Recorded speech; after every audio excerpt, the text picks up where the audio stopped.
자, 이제 원가 방식부터 이제 들어가겠습니다. 용어를 익숙하게 하셔야 됩니다. 그래야 저하고 이제 얘기를 주고받을 때 그게 뭔 뜻인지를 알 수가 있지 않습니까? 자, 일단 그 136쪽에 복성식 평가법이라고 되어 있죠. 근데 이제 괄호 속에 원가법이라고 되어 있는데 그 괄호 속과 괄호 바깥이 지금 바뀌어 있는 것이 더 나을 것입니다. 그러니까 원가법을 괄호 바깥에, 복성식 평가법을 괄호 안 속에 집어넣는 게 좋겠습니다. 일단 원가법이란 대상 물건의 재조달 원가의 감가 수정을 하여 대상 물건의 가액을 산정하는 감정평가 방법을 말한다. 이렇게 되어 있죠. 자, 먼저 재조달 원가라는 말이 나오고 있죠.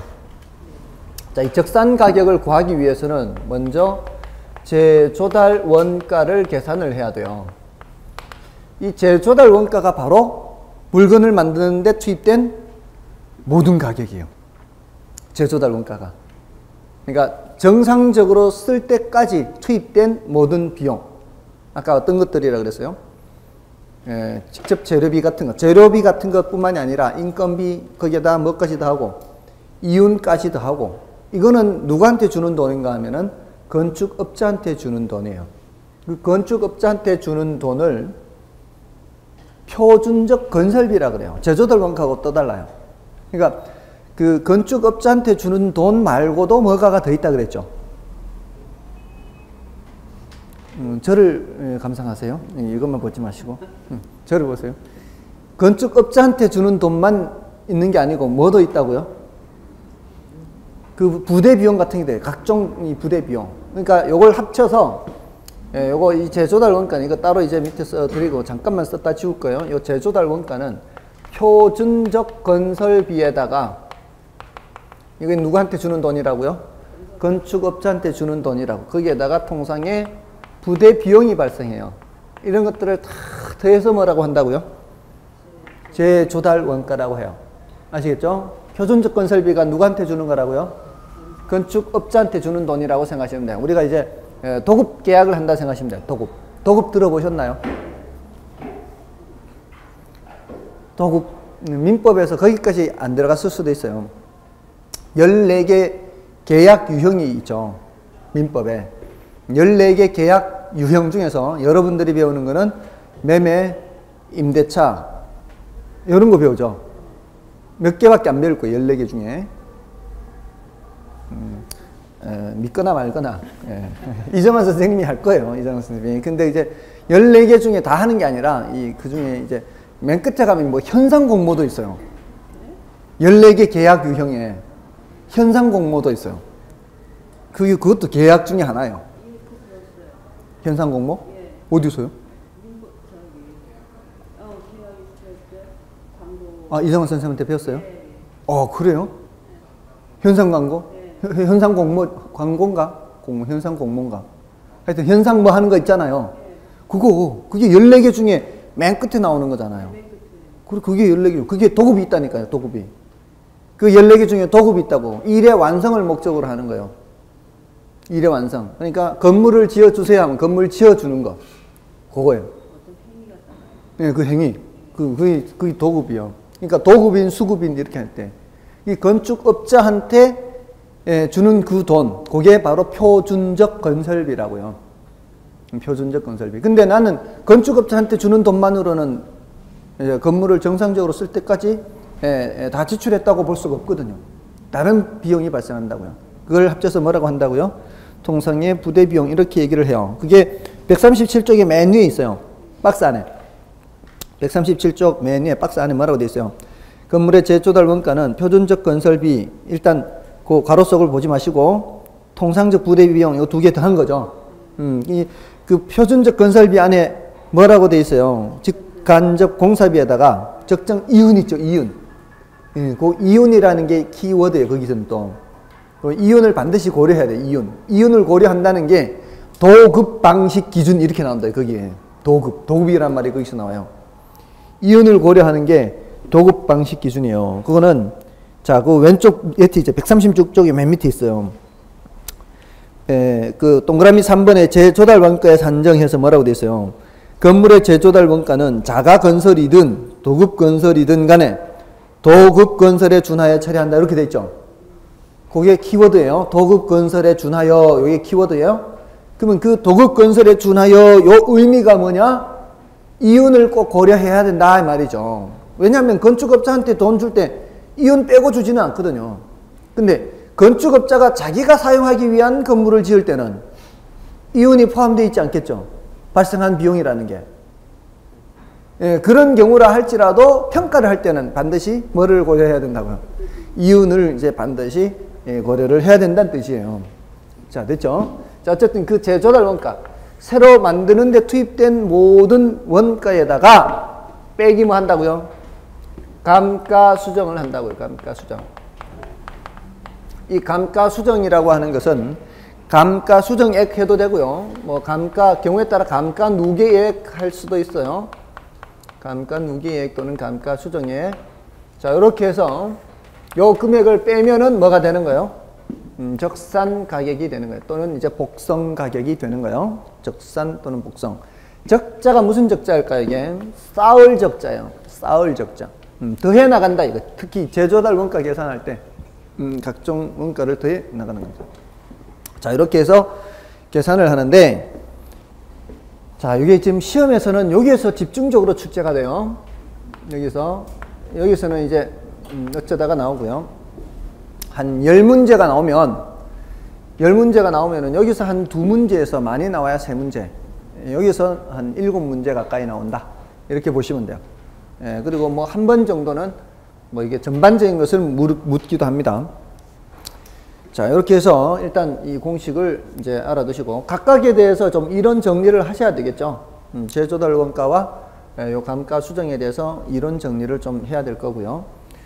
다음 이제 이걸 먼저 말씀을 드릴게요. 수익 가격은 어떻게 구하는가 하면은 앞으로 발생할 수익의 크기를 봐야 되겠죠. 앞으로 발생할 수익이 크면 부동산의 가치는 크고 수익이 적으면 가치는 적겠죠. 근데 그 수익이라는 게 비용을 뺀 수익을 말해야 되겠죠. 비용을 뺀 수익이 나한테 떨어지는 거니까 그걸 순수익이라고 해요. 순수익. 순수익에서 자, 뭔 작업을 하는데 이게 나누기 환원 이율을 하는 거예요. 환원 이율. 자, 이게 좀 어려워요. 이게 나누기 하는 게. 여러분들 더하기, 빼기, 곱하기, 나누기 중에서 제일 나중에 배우는 게 뭐예요? 초등학교 때. 나누기를 제일 나중에 배우죠. 이게 제일 어렵습니다. 나누기가. 자, 근데 이것도 이제 여기에 설명했다. 요건 따로 이제 지울 거예요. 저쪽에 써도 되겠네요. 이쪽에 써서 안 지우면 되겠네요. 자, 이 아이디어는 뭔가 하면 이 수익 방식에서 수익환원법으로 가격을 계산하는 기본 아이디어는 이런 겁니다. 자, 어떤 물건이 있어요. 제가 뭘 좋아한다 그랬죠? 부동산 중에요. 사과 말고. 사과 좋아하는 거 아시면서도 뭐 사과 갖다 주지는 않으시고 저는 사과 같은 거 원하지 않아요. 원룸주택. 원룸. 얼마에 매물로 나와 있죠? 10억에. 10억에. 10억에 매물로 나와 있어요. 왜요? 선물, 그 정도는, 선물까지, 그거는, 선물까지는 바라지 않고요. 그런 물건, 좋은 물건이 있으면 소개만 해주시면 돼요. 선물까지는 아니라도. 자, 이 10억에 나와 있는데, 요거 가지고, 이제 계산의 편의상, 그냥 1억을 번다고 해볼게요. 그냥 순수익 1억. 순수익 1억 버는 물건이 10억에 거래됐단 말이에요. 그럼 순수익 2억 버는 그런 물건이라면 얼마일까요? 거꾸로 알 수 있다는 거죠. 그러지 않나요? 지금 10억에 거래되는 물건이 1억의 순수익을 발생시키고 있다면 거꾸로 2억이라는 순수익을 발생시키는 건물은 얼마쯤 될까요? 20억이 되겠죠. 뭘 알고 뭐를 알 수 있다고요? 순수익을 알고 가격을 알 수 있다고요. 그렇지 않나요? 아니, 이거 가지고, 이거 1억에 산 사람, 10억에 산 사람이 1억 발생하는 순수익, 다른 조건 똑같다고 봐야 돼요. 그러니까, 매용 연수가 똑같고, 앞으로, 내역 연수가 똑같고 비슷한 앞으로의 전망도 비슷한 지역 내에서 비슷한 지역 내에서라면 이 말이에요. 비슷한 지역 내에서라면 2억 버는 그런 물건이라면 얼마 받을 수 있다? 20억 받을 수 있다 아닙니까? 그렇잖아요. 아이디어가 그거예요. 순수익을 보고 가격을 구하면 될 거 아니에요. 그죠? 근데 이런 경우는 제가 지금 단순화했기 때문에 알기가 굉장히 쉬워요. 요거 10배 이러면 된다고요. 그죠? 근데 이게 이런 경우가 이제 문제라는 거죠. 여기가 7천만 원 이렇게 해요. 순수익이 7천만 원. 자, 이럴 때는 2억 버는 게 얼마 될까요? 이렇게 물으면 뭐라고 해야 될까요? 네? 24요? 10억에 7천만 원. 네, 10억에 7천만 원 벌어요. 근데 한 2억 벌어요. 헷갈리죠? 헷갈리잖아요. 그렇잖아요. 얼마 투자가 되는지 그 투자된 금액이 지금 2억을 번다고요. 순수익이 2억인데 이것이 지금 3배까지는 안 되잖아요. 이것도 3배까지는 안 돼야 될 거 아니에요. 30억까지는 안 돼야 될 거 아니에요. 그러면 그 정확하게 어떻게 아느냐 하면 이렇게 알자는 거예요. 자, 보세요. 사람들이 어떻게 보면 굉장히 단순한데 어떻게 보면은 굉장히 똘똘하고요. 어떻게 보면 굉장히 똘똘한 거죠, 사람들이. 이런 걸 가지고 가격을 알아내는 거니까. 근데 어떻게 보면은 이런 단순한 거를 이해 못하는 거 보면 내가 좀 멍청한 것 같기도 하고요. 자, 보십시오. 그러면 거꾸로 이렇게 보세요. 10억 투자해서 얼마 벌고 있어요? 7천만 원 벌고 있죠. 10억 분의 7천만 원 이렇게 하자는 거예요. 10억 분의 7천만 원 하면 이게 숫자로는 0.07이죠. 7%잖아. 0.07. 맞나요? 자, 우리는 요 숫자에 주목을 해야 돼요. 요 숫자. 퍼센트로 나타내면은 7%가 되는 요 숫자에 주목해야 돼요. 그러면 7천만 원 버는 것은 지금 얼마의 가치가 있다고요? 10억의 가치가 있다는 것을 요 숫자 0.07로 나누어 보세요. 0.07로 나누어 보면 이게 딱 10억이 돼요. 딱 10억이. 그렇게 될 수밖에 없어요. 이거하고 자리를 바꿨잖아요. 맞나요? 요거 자리를 바꿨기 때문에 0.07분의 7천만 원은 10억이 된단 말이에요. 그러면은 2억 버는 거는 얼마 될까요? 하면 나누기 0.07을 하면 된단 말이죠. 7천만 원에 0.07로 나누었잖아요. 버는 돈을 말이에요. 버는 돈을 퍼센트로 나누었죠. 그러니까 얘기가 되잖아요. 여기 보세요. 버는 돈을 이 숫자로 나눈다고요. 그럼 뭐가 나올 거라고요? 이 금액이 나올 거다 이 말입니다. 그렇지 않나요? 아니에요? 맞잖아요. 그렇게 하면 되는데 아까 10억에서 이것도 마찬가지예요.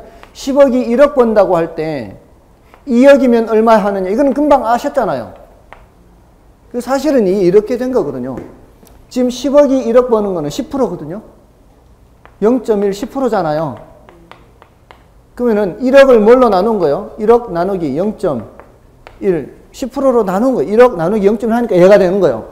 그러니까 이것도 마찬가지. 2억 나누기 0.1 2억 나누기 0.1 하면은 20억 돼야 된다고요. 뭔 뜻인지 아시겠죠? 그러니까 이 퍼센트가 굉장히 중요한 퍼센트예요, 지금 이게. 아시겠어요? 그러면은 버는 돈을 뭐로 나누면, 2%로 나누면 이 금액이 될 것이다. 한번 계산해 보십시오. 저 계산기 있으면. 2억 나누기 0.07 해보십시오. 예? 2억, 25억, 28억인가요? 28억, 5,700 이렇게 되나요? 28억, 5,700만 원 정도? 맞나요? 예, 28억 5,700, 예, 30억 안 되잖아요. 맞죠? 희한하죠? 예, 지금 이 숫자가 중요하다고 그랬죠, 이 숫자. 이게 바로 뭐냐? 환원율이에요, 환원율. 하는 이율로 나누면 된다 이 말이에요. 아시겠어요? 자, 순수익 나누기 뭘 하면은 가격이 나온다? 순수익 나누기 환원 이율 하면 가격이 나온다. 1억 나누기 0.1 하니까 10억 나오고 2억 나누기 0.1 하면 20억 나오고 2억 나누기 0.07 환원 이율이 중요한 거예요. 그러니까 여기서는 이게 나누면 가격이 나온다 이 말이에요. 나온다고. 자, 그러면 여기에서는 이 환원 이율에 대해서 집중적으로 출제되고 있어요. 이놈이 집중적으로. 얘가 한 4개 정도 돼. 얘가 1개라면. 그러니까 이거 차이보다 더 심해요. 여기에는 감가수정의 한 3배면 3분의 1 정도인데 이거는 그 이상으로 환원 이율이 중요합니다. 아시겠죠? 자, 이렇게 구하고 이 비준 가격은 자, 일단 이 기본 아이디어를 말씀을 드리고 각각의 항목에 대해서 이제 공부를 하면 돼요. 이 비준 가격은 일단 뭐를 구해야 되는가 하면은 사례 가격을 구해야 돼요. 사례 가격. 사례를 구한다 그랬잖아요.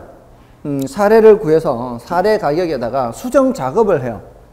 근데 그 사례가 급하게 거래돼서 1억에 거래됐대요. 1억 1,000은 거래되어야 정상인데 급하게 거래돼서 1억에 거래됐다면 그럼 정상적으로 거래됐을 경우에는 얼마가 됐다는 걸 표시를 해야 돼요. 수정을 해야 돼요. 1억 1,000이 되어야 된다는 거를 나타낼 수 있어야 될 거 아니에요. 나타내야 될 거 아니에요. 지금 이게 사정 보정이라는 게 필요하다는 거죠. 얘가 급하게 거래돼서 1억이라면 정상적으로 거래됐다면 1억 1,000이 되는 그 금액을 계산을 해야 돼요. 그렇게 계산을 할 때 여기서는 곱셈을 해요. 여기는 뺄셈, 여기는 나눗셈, 여기서는 곱셈을 합니다. 근데 곱하는 숫자는 특히 1을 곱하면 어떻게 돼요? 1을 곱하면 같은 수가 되죠.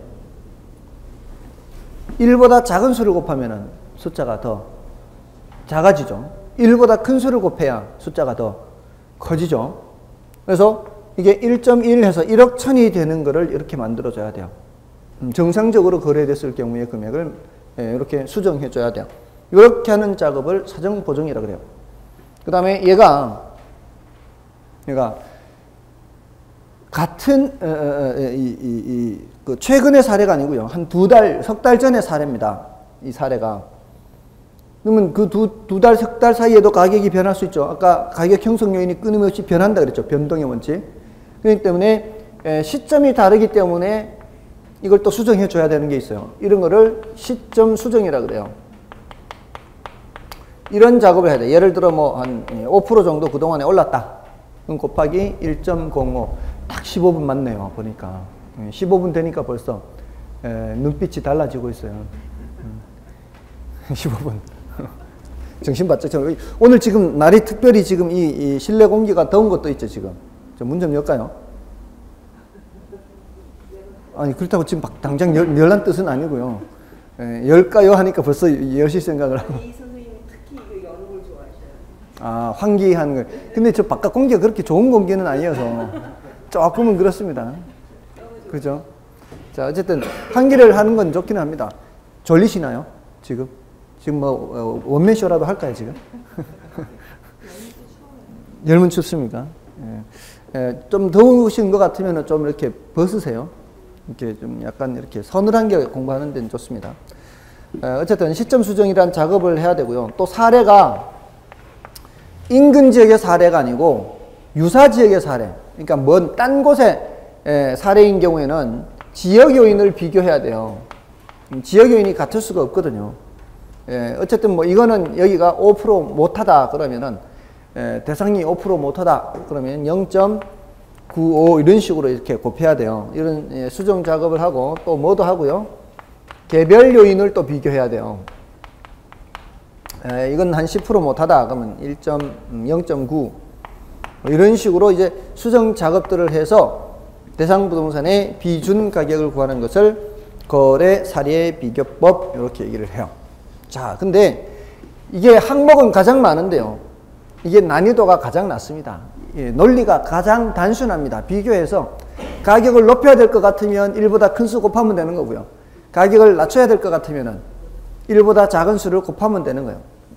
그렇게 해서 하게 됩니다. 자, 이제 여기서는 전반적으로 해야 되니까 이거는 뭐 특별히 어떤 부분을 얘기할 수는 없고요. 다만 그 중에서도 요 4개 있죠. 요거 이제 순서대로 얘기합니다. 보통 순서대로 사정, 보정, 시점 수정, 지역 요인 비교, 개별 요인 비교.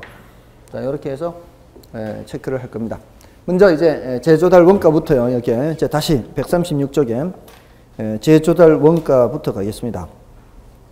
자, 거기에 재조달 원가란 대상 물건을 가격 시점에 있어서 새로이 재생산 또는 재취득 이렇게 돼 있죠. 재생산 또는 재취득하는데 소요되는 적정원가 총액을 말합니다. 재생산 또는 재취득, 적정원가 총액. 자, 거기에 종류가 있죠. 뜻은 그 대상 물건을 가격 시점에 있어서 하고 있잖아요. 그거 하나 체크를 해야 돼요. 이 재조달 원가는 이게 이제 의하고요, 종류, 그리고 산정 방법 이렇게 이제 세 가지 주제로 정리를 하게 되면은 의에서는 거기 뭐라고 되어 있는가 하면은 가격 시점이 있어서 이렇게 되어 있죠. 거기 이제 기준 시점이라는 거예요. 그게 가격 시점을 기준 시점으로 바꾸시면 돼요. 기준 시점에서의 적정 원가 총액 이렇게 하면 돼요. 줄여서 얘기한 겁니다. 줄여서 기준 시점에서의 그 가격 시점을 뭐라고 바꾸라고요? 가격 시점을 여기 가격 시점을 기준 시점으로 그 136쪽에 의의에 있는 겁니다. 기준 시점에서의 적정원가 총액 이렇게 얘기를 하는 거고요. 자, 이거는 새 것의 가격일까요? 낡은 것의 가격일까요? 이거는 새 것의 가격이에요? 낡은 것의 가격이에요? 새로 만들 때 가격이에요? 대상 물건하고 똑같은 새 것의 가격입니다. 근데 내가 지금 평가해야 되는 물건은 새 것이 아닐 수 있잖아요. 좀 쓴 지 꽤 됐을 수도 있잖아요. 그럼 새 것하고 똑같은 가치라고 보기가 어렵잖아요. 그러면은 떨어뜨려야 되겠죠, 가치를. 그렇지 않나요? 요즘도 갤3 나오나요? 요즘도 갤3 스마트폰 나와요? 단종됐나요? 갤3, 삼성. 이제 사람들이 못 알아듣는 거 보니까 이제 완전히 옛날 것 같네, 보니까. 갤5 이런 얘기를 해야 되는 시점에 나오기는 나오겠죠, 갤3가. 단종되지는 않았죠. 단종 안 됐다고 칠게요, 그냥. 단종 안 되고 지금 만들고 있다고 칠게요. 그러면 그 갤3하고 지금 제가 쓰고 있는 게 갤3거든요. 그러면 이게 똑같은 가격이라고 보면 안 되잖아요. 제 거는 쓰던 거고 이거는 새 거잖아요. 그거 지금 비교하려고 하는 거예요. 일단은 뭐를 계산해야 되는 거예요? 새 것의 가격을 계산해야 되는 거예요. 새 것의 가격. 근데 나는 쓰던 것이기 때문에 가치를 떨어뜨려야 된다 이 말이에요. 그 작업이 남아있다 이 말입니다. 그래서 이거는 재조달 원가라는 거 하는 것은 일단 무엇의 가격이다? 새 것의 가격이라는 거예요. 새 것의 가격. 근데 그 갤3가 내가 살 때 가격하고 똑같은 가격일까요? 제가 2년 넘었는데 2년 넘었던 그 시점에 살 때 가격과 지금 새 것의 가격이 같을까요? 다르죠. 그럼 이거는 언제 가격일까요? 내가 살 당시의 가격일까요? 지금 평가는 지금 시점에서 가격일까요? 지금 시점의 가격이요. 지금 이게 새 거라면 얼마인데 이 말이에요. 지금 이게 새 거라면 얼마인데 나는 그거보다도 가치가 못한 거죠. 뭔 뜻인지 아시겠습니까? 살 당시에 내가 60만 원 주고 사도 지금 20만 원 할 수 있잖아, 새 것이. 그러면 내 거는 20만 원보다도 훨씬 못하다는 얘기죠. 새 것이 20만 원밖에 안 하는데 지금. 뭔 뜻인지 아시겠어요? 항상 이거는 언제적 가격이요?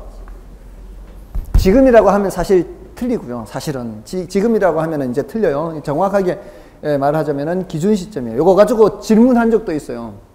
요거 가지고 출제할 때 그냥 현재 하면 틀리는 거예요.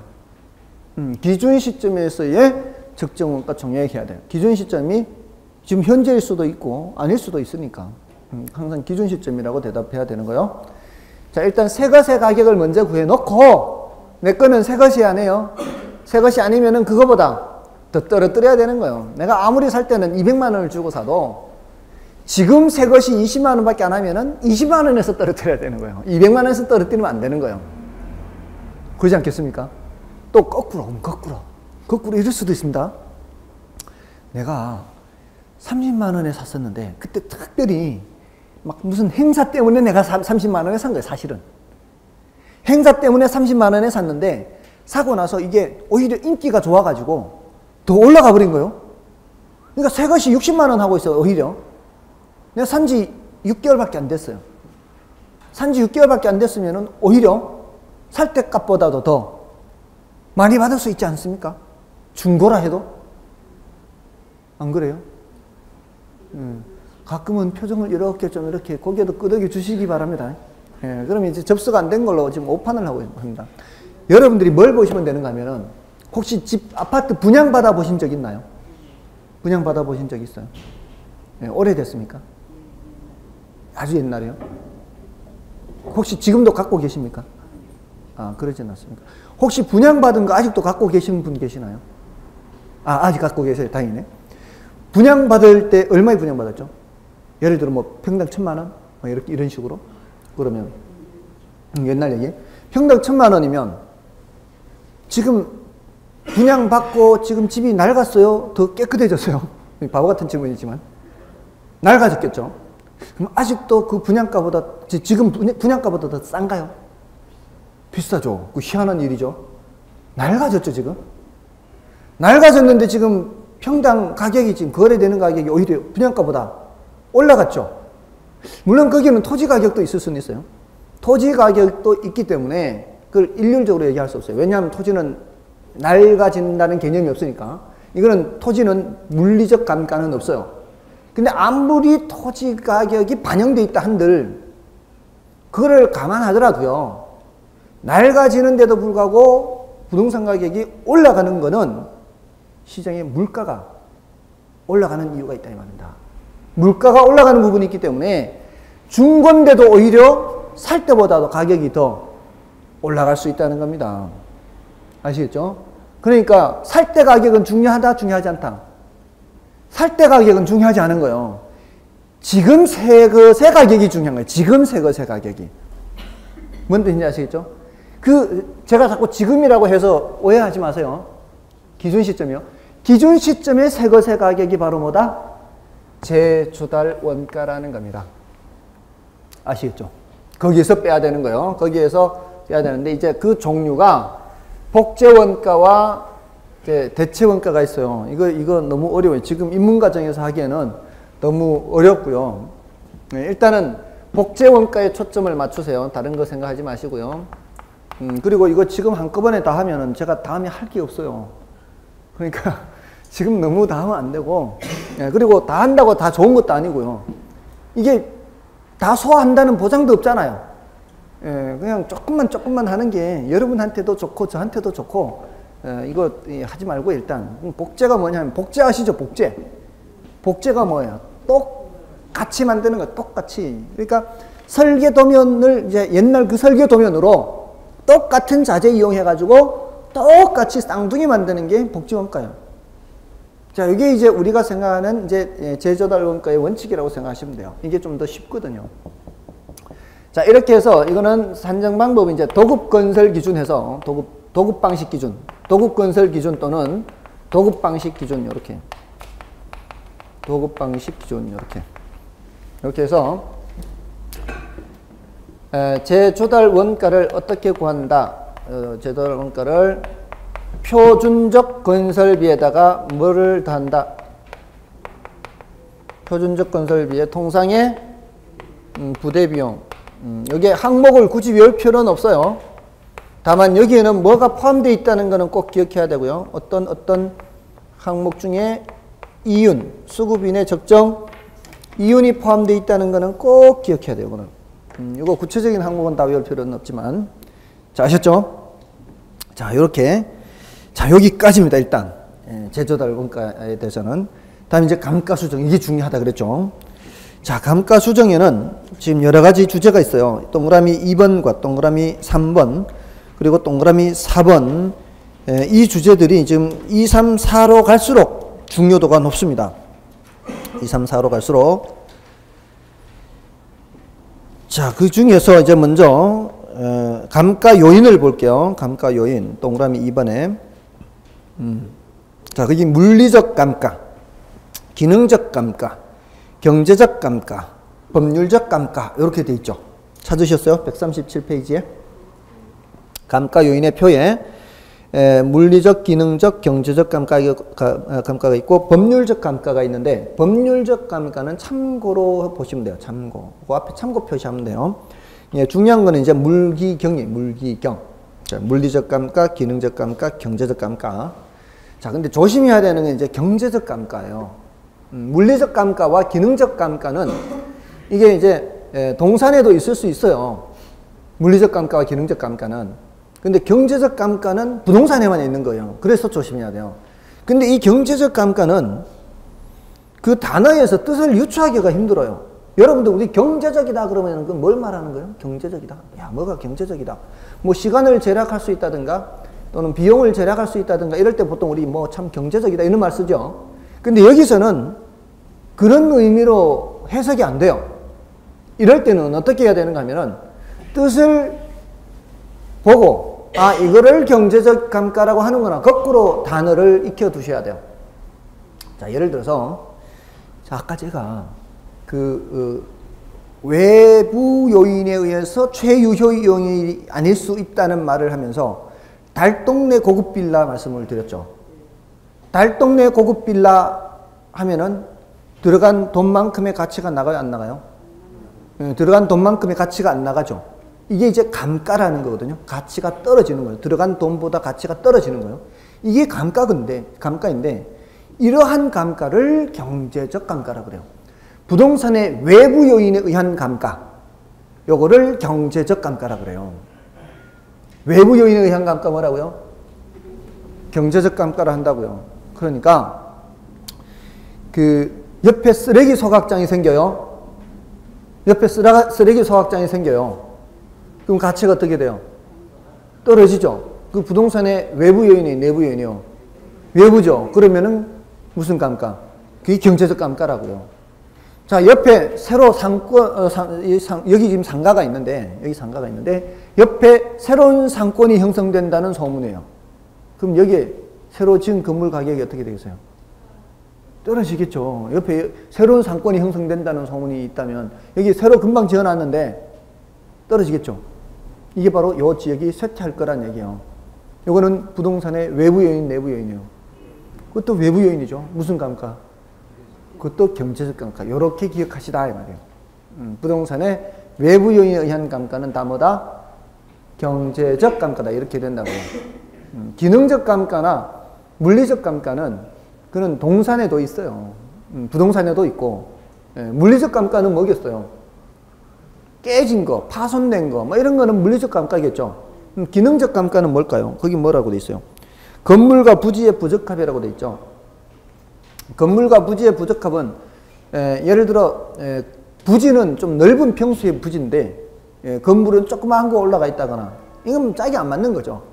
이런 거는 물리적 감가가 아닐 수 있잖아요. 새로 금방 지었다면. 건물 새로 금방 지었는데 그냥 눈꽃만하게 지어놨다면은 큰 넓은 땅에다가 그건 물리적 감가는 없을 수 있지만 뭐는 발생할 수 있어요? 기능적 감가는 발생할 수 있다는 겁니다. 그리고 설계가 불량하다거나 형식의 구식화. 이 형의 구식화가 형식의 구식화예요. 형식의 구식화.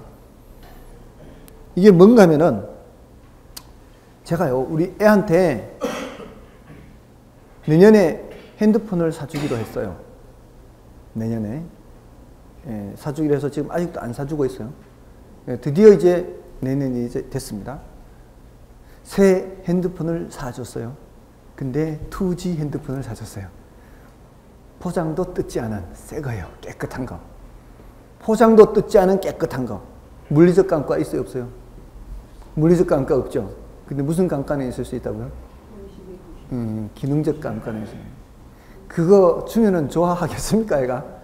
그저 저도 안 하는 그런 거란 말이에요. 뭔 뜻인지 아시겠어요? 물리적 감가는 없지만 무슨 감가가 있다고요? 기능적 감가가 있단 말이에요. 뭔 뜻인지 아시죠? 물리적 감가는 파손되고 낡아지고 이런 건데 이거는 낡아지지는 않을 수 있어요. 그렇죠? 사용을 안 했으니까. 그죠? 그렇지만 그건 형식이 구식화. 이렇게. 됐죠? 그다음에 설비 부족 과잉 이런 것도 기능적 감가입니다. 아까 엘리베이터 말씀드렸죠. 엘리베이터가 너무 적거나 부족하거나 또는 또 많거나 또 화장실이 좀 부족하거나 남거나 이런 것들이 다 기능적 감가입니다. 별로 어렵지 않죠? 자, 요거 좀 구별을 해 주시면 되고요. 물기경 하는 거요. 그러니까 이 감가 수정에 대해서 지금 하고 있습니다. 감가 수정이라는 것의 내용이 첫 번째 이제 감가 요인이 어떤 것이 있다. 여기에서 물기경, 물리적 감가, 기능적 감가, 경제적 감가 하는데 요거는 부동산의 내부 요인, 외부 요인. 부동산의 외부 요인. 얘는 부동산의 내부 요인, 외부 요인.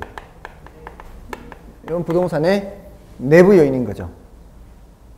그러겠죠? 됐습니까?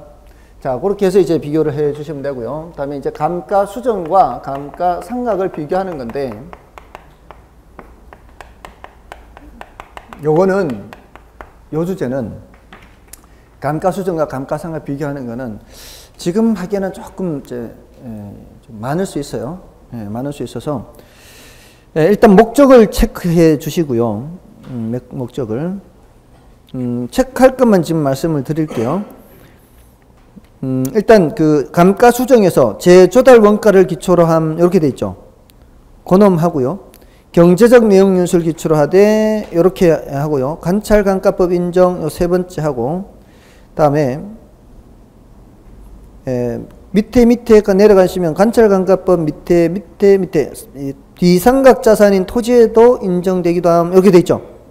그거 체크하시고요. 다음에 그 바로 밑에 물리 기능 경제적 감가 요인을 고려 이렇게 돼 있죠.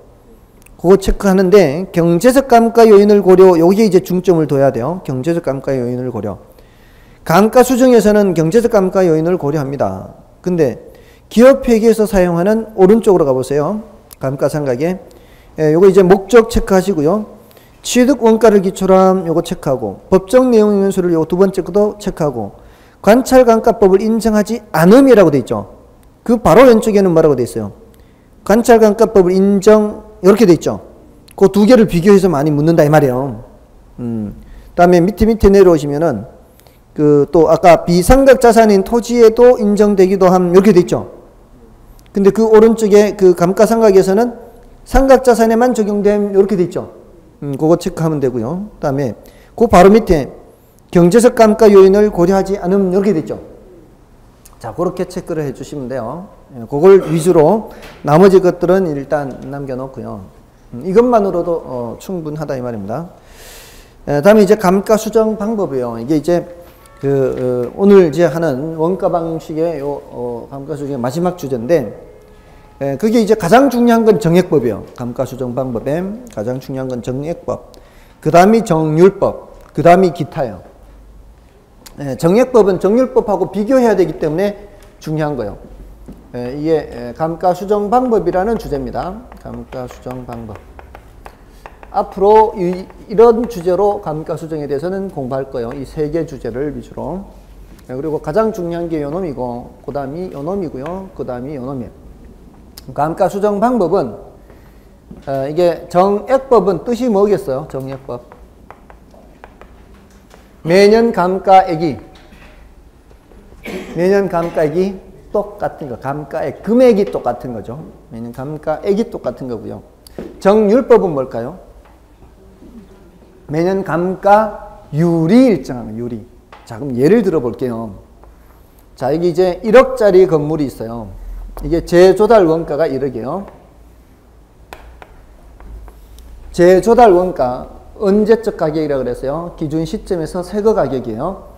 근데 이게 내용 연수가 끝나면 1,000만 원이 남는데요.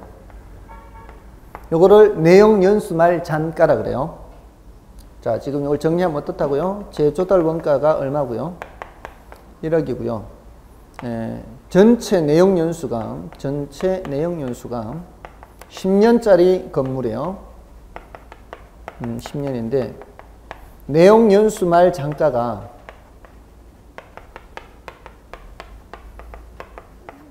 1,000만 원이에요. 10년이 지나도 얼마 남는다는 얘기요? 10년이 지나도 1,000만 원이 남는다는 얘기죠. 잘 안 보이시나요? 내용 연수 말 잔가. 내용 연수 말 잔가. 이게 1,000만 원이에요. 끝나도 10년이 돼도 1,000만 원 남는 거예요. 그럼 10년 동안 얼마 떨어진다는 얘기예요. 10년 동안 9천만 원 떨어진다는 얘기죠. 이게 9천만 원이에요. 이게 몇 년 동안? 10년 동안. 자, 그렇게 정액법으로 감가를 하고, 감가 수정을 하고, 정액법 수정을 하고, 2년 경과된 건물이라면 적산 가격이 어떻게 될까요? 이거 이렇게 묻는단 말이에요. 이렇게 2년 경과된 건물인 경우에 적산 가격은 얼마일까요? 이렇게 묻는다고. 이게 새 거라면 얼마인데? 새 거라면 이제 1억짜리인데 2년 지난 만큼 떨어뜨려야 되겠죠. 근데 매년 똑같은 금액씩 떨어뜨려야 돼요. 근데 이걸 매년 얼마씩인지를 알아야 되죠. 그게 바로 매년 감가액이에요. 매년 감가액. 이게 가장 중요하겠죠. 매년 감가액은 얼마를 몇 등분 하느냐, 이거를 빨리 체크하면 돼요. 얼마를 몇 등분, 얼마를 몇 등분, 이렇게. 얼마를의 자리에 얼마가 들어가야 돼요? 9천만 원을 이렇게 돼야 되겠죠. 10년간 9천만 원 떨어진다 그랬잖아요. 10년간 9천만 원 떨어진다. 그 얘기가 그 얘기예요, 이게. 10년간 9천만 원. 얼마를 몇 등분이, 아시겠어요? 예, 감가총액, 이게 9천만 원을 10등분 이 소리예요. 10년간 9천만 원. 그럼 간단하잖아요. 얼마요? 900만 원이요. 그러니까 내가 갖고 있는 게 새 거라면 얼마짜리를 갖고 있는데, 새 거라면 1억짜리를 갖고 있는데, 내가 갖고 있는 게 1억짜리가 아니다. 2년 지난 거 갖고 있으니까 몇 개 떨어뜨리라고요. 2개 떨어뜨리라고요. 맞나요? 하나 떨어뜨리면 얼마예요? 하나 떨어뜨리면은 9,100이 되겠죠. 1년에 900씩 떨어뜨리는 거니까. 맞아요? 2개 떨어뜨리면 8,200. 그렇게 되는 거예요. 적산 가격은 얼마라고요? 적산 가격은 8,200 이렇게 된다. 여기 무슨 법? 정액법이에요. 이제 매년 똑같은 금액 떨어지는 크기를 구해야 돼, 이제. 이게 모두 10칸 떨어진다고요. 이제 900씩 900씩 떨어진다 이 말이에요. 정률법은 어떻게 한다고요? 정률법은 요거 매년 똑같은 율씩 떨어져요. 근데 자, 이게 똑같이 1억이고요. 여기 1,000만 원이 똑같이 남는다고 봐야 되고요. 10년간 9천만 원 떨어지는 거 똑같아요. 근데 정률법은 지금 요거 요쪽 정률법이에요.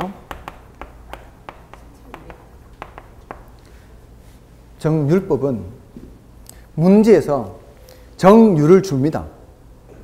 문제에서 정률을 주니까 오히려 우리는 계산이 더 쉬울 수 있어요.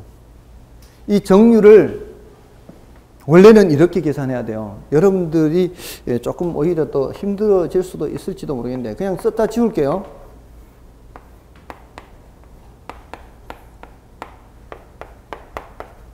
이렇게 계산해야 되거든요.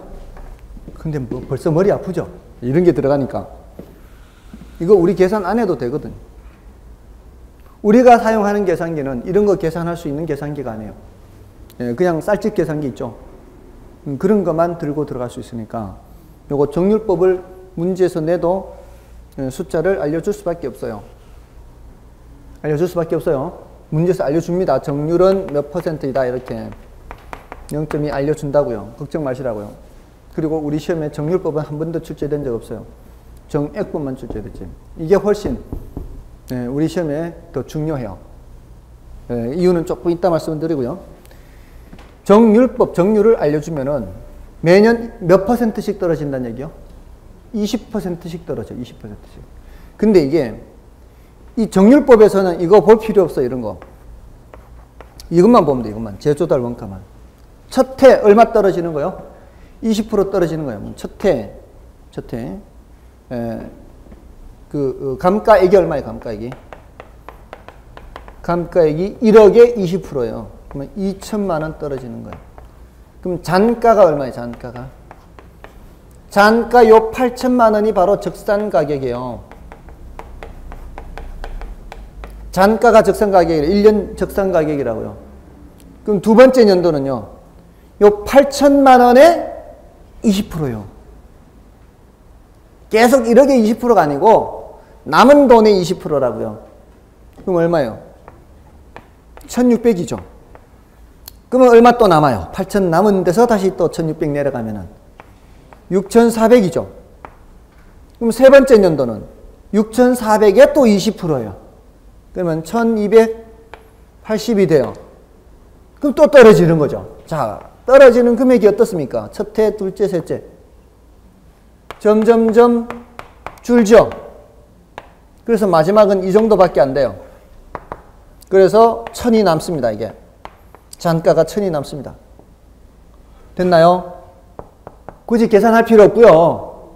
우리는 뭐만 알면 되는 거예요. 아, 정률이라는 것이 금액으로는 점점 작아지는구나, 이런 식이구나, 이렇게 생각하시면 돼요. 자, 그런데 정액법하고 정률법하고 실제 물건이 가치가 하락하는 게 어떤 것이 더 실제 물건하고 비슷한가 하면은 대체로는 정률법이에요. 대부분의 물건들이. 이거 여러분들 만약에 가구점에서 사잖아요. 사면은 3과 동시에 뭐가 돼버려요? 준 거죠. 3과 동시에 준 겁니다. 스마트폰 포장 뜯자마자 바로 준 겁니다. 자동차 딱 받자마자 바로 준 겁니다. 그렇죠? 자, 그러면은 대부분의 물건들은 초장에 많이 떨어집니다. 가치 하락이. 그죠? 자동차 사면 초장이 많이 떨어지잖아요. 근데 나중 되면 거의 안 떨어지죠? 제 차는 작년이나 내년이나 올해나 거의 차이가 없습니다. 근데 새 것은 그렇지 않단 말이에요. 그러니까 대부분의 물건들은 특히 기계류 같은 거는 초장에는 많이 떨어지고 나중에는 적게 떨어져요. 정률법이 더 적당해요. 근데 어떤 게 더 쉬워요? 정액법, 정률법 중에. 정액법이 더 쉽죠. 둘 다 어려워도 정액법이 더 쉽다 그래야 돼요. 둘 다 어려워도. 이 정액법이 더 쉬운 겁니다. 자, 그러면 우리 건물을 보자고요. 건물은 준공검사 받자마자 바로 준거부동산이에요? 건물은 그렇지 않습니다. 건물은 정액법으로 해도 오차가 크지가 않아요. 만약에 건물을 정률법으로 해버리면은 오차가 오히려 클 수가 있어요. 그렇죠? 예, 근데 어쩌면은 정률법으로 뭐 어떻게 조정하면은 갈 수도 있겠지만 훨씬 어렵잖아요. 그런 식으로 조정하려면. 건물을 정률법으로 하자면. 그러니까 차라리 그냥 간편한 것도 평가에서의 하나의 중요한 요인이 될 수 있습니다. 간편한 것도. 오차가 크지만 않다면. 정액법도 괜찮다는 거죠. 그러니까 훨씬 쉬운 정액법을 적용하는 게 나을 수 있다는 거죠. 그러니까 우리 시험에는 뭐밖에 안 나와요? 계산 문제가? 정액법밖에 안 나오는 거예요. 아시겠죠? 자, 그렇게 해서 정액법, 정률법을 비교하는 겁니다. 그러니까 정률법은 정액법하고 비교해야 되니까 알아야 되는 거고, 중요한 거는 정액법이 중요합니다. 그리고 나머지 방법들은 뜻만 알면 되는 것들이거든요. 그러니까 중요도가 좀 떨어지는 것들이니까 이번 입문순환에서는, 입문과정에서는 이 정도면 충분합니다. 아, 이렇게 가치를 떨어뜨리구나, 이런 것만 알고 있어도 충분합니다. 아셨죠? 다음에 적산법은 중요도가 이것보다도 더 낮으니까 입력평가하는 거는 나중에 한번 간단하게 말씀을 드릴 겁니다. 자, 좀 쉬시고 이제 비교 방식 요거를 좀 보겠습니다.